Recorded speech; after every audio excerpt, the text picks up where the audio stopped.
It's a cool night in Phoenix, Arizona. It's December 3rd, 1958. A modest home in a quiet neighborhood sits still. Maybe a little bit too still. Inside, a bedroom light flickers against crimson-soaked bedsheets. Gus Greenbaum and his wife Bess are dead.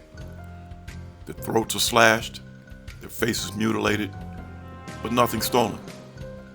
This wasn't a robbery. This was no amateur job. It was efficient, and it was final, and unmistakably mob. It was a brutal message, one that echoed from the Chicago outfit. Welcome back to James on the Mob. I'm James Jenkins, your host and narrator. In this episode, we follow the story of Gus Greenbaum, the quiet financial wizard and architect behind the mob's post-Siegel Vegas empire. Greenbaum didn't kill with a Tommy gun. He killed with numbers. A man who helped build horse racing wire services, cleaned up the Flamingo Casino after Bugsy Siegel's murder. But by the late 1950s, he was unraveling. The drinks got stronger, the gambling debts got deeper, and he didn't step down when they asked. And in the mob, refusal has a price. Gustav Greenbaum was born in Chicago, Illinois on February 26, 1893, to Jewish immigrant parents Herman Greenbaum and Sarah Goldberger, who initially lived between New York City and Nebraska before settling in Illinois. Raised in a predominantly Jewish neighborhood in Chicago, he became affiliated with local gambling operators and racketeers during the 1910s and early 1920s. His early career trajectory immediately placed him within the infrastructure of national organized crime. In the early 1920s, Greenbaum established himself as an associate of Meyer Lansky. This early connection linked him to the highest echelons of the Jewish American syndicate, positioning him as a reliable figure within the broader national crime syndicate. During the era of Prohibition, Greenbaum relocated west from Chicago to Arizona in 1928 alongside his brothers Charlie and Sam. Greenbaum had been entrusted by the Chicago outfit to manage the vital southwestern division of the Trans-America Race Wire Service, operating out of Phoenix. The location of Greenbaum's base in Phoenix was highly strategic, establishing the city as a critical relay point for the mob's communications and bookmaking enterprises. This responsibility over the race wire, which provided bookmakers across the country with instant racing information essential for illegal gambling, was a testament to Greenbaum's standing as a logistical and administrative specialist, not merely a figurehead or enforcer.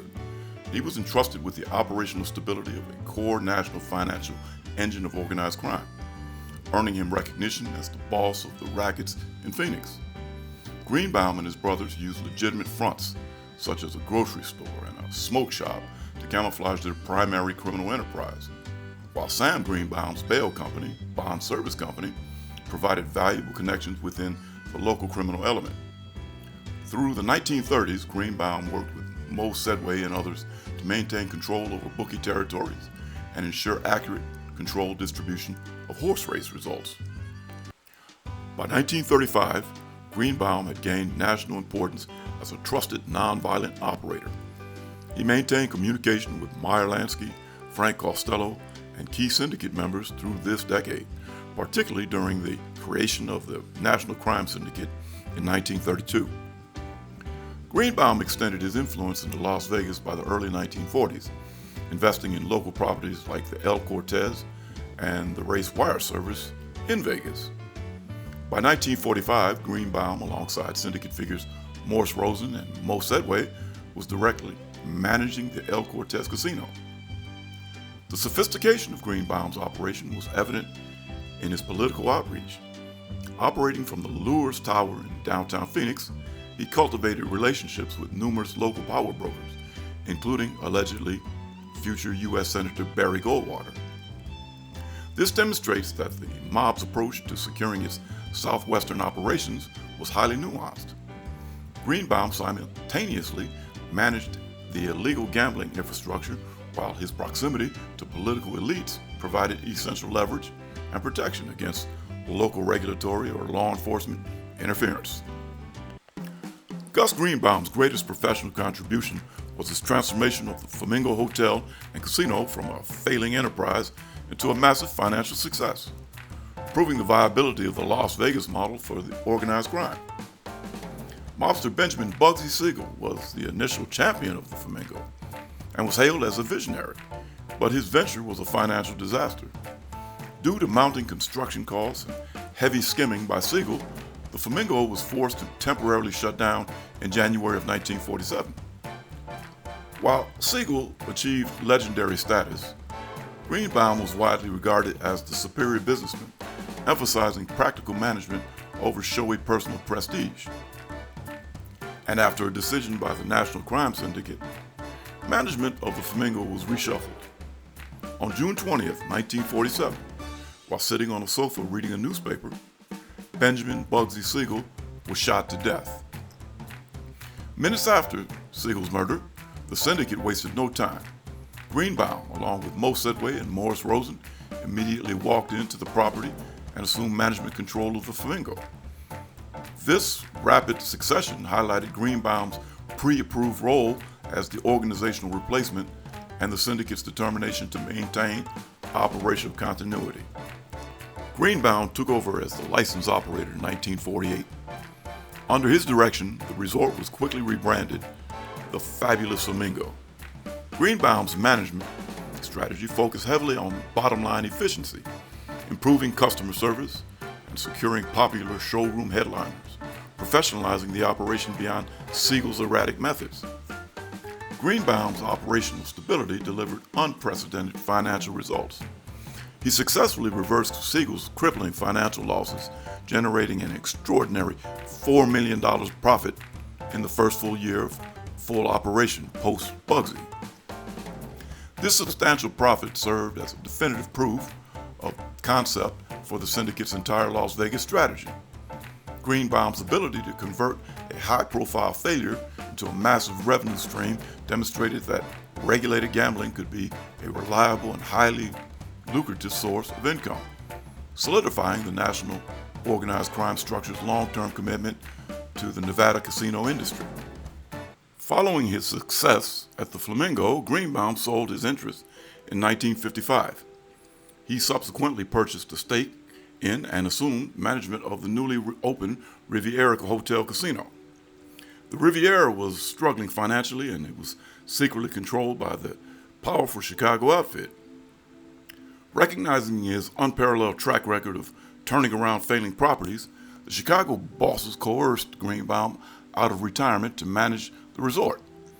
Greenbaum at first resisted until the strange and untimely death of his sister-in-law. Greenbaum once again improved the casino's performance and its financial returns for the hidden ownership. Greenbaum's professional competence ironically led to his ultimate downfall.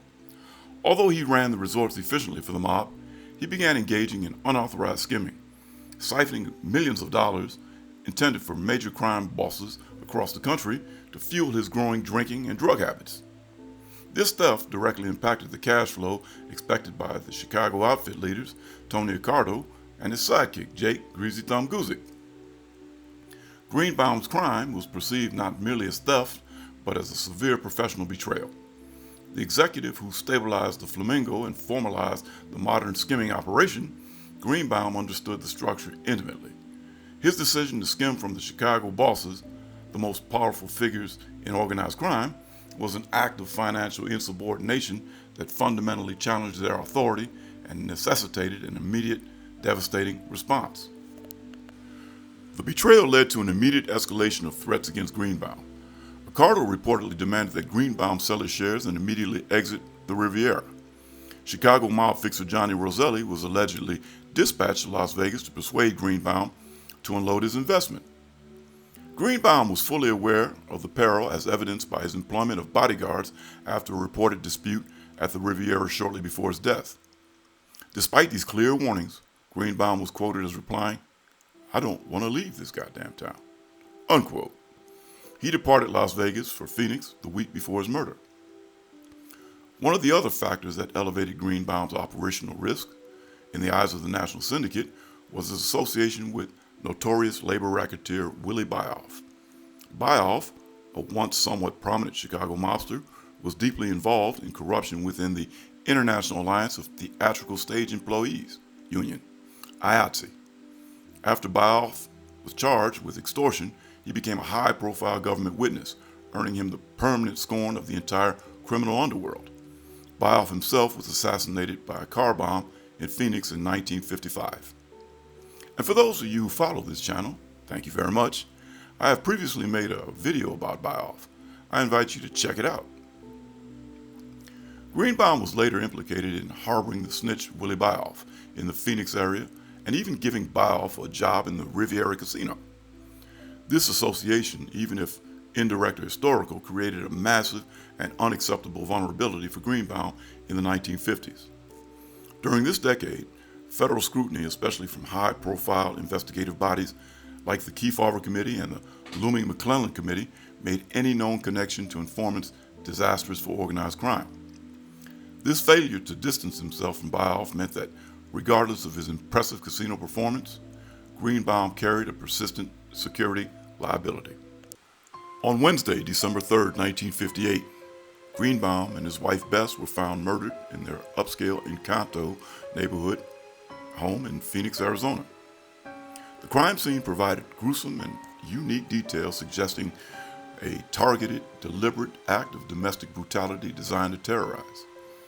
Bess Serenowski Greenbaum, age 63, a society matron involved in charity work, was found face down on the sofa, having suffered blunt trauma to the head and her hands bound behind her back using her husband's necktie.